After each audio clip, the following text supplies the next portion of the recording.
Suresh and his wife work on their small farmland.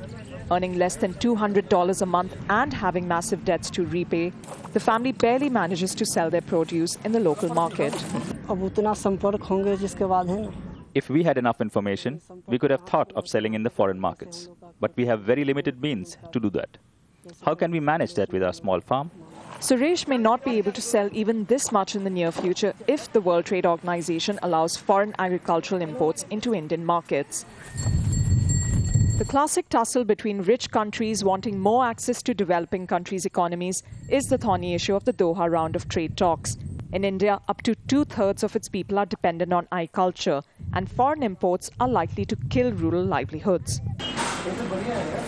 But finding exotic fruits in the capital's many shops is already common.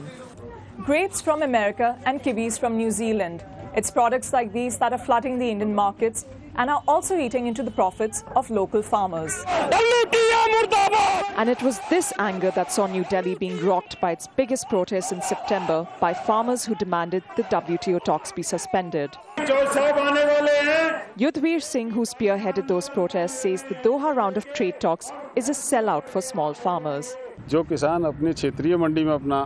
The farmer who cannot sell his produce in the local market, whose produce is forcibly taken away from his fields by moneylenders. It's been promised to him that his produce will be sold in the international markets. This is really a joke on the Indian farmer. The United States and the European Union are still pressing hard for greater free market access, but refuse to reduce their own agricultural subsidies. Critics in New Delhi say India's position on agriculture is being influenced more by foreign policy priorities than domestic needs.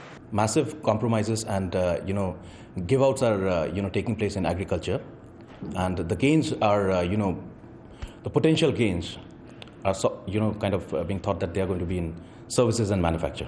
That's what is happening. This trade summit may not make much of a difference, but for millions of people whose lives will be affected, they're hoping their voices will be heard. Prerna Suri, Al Jazeera, New Delhi.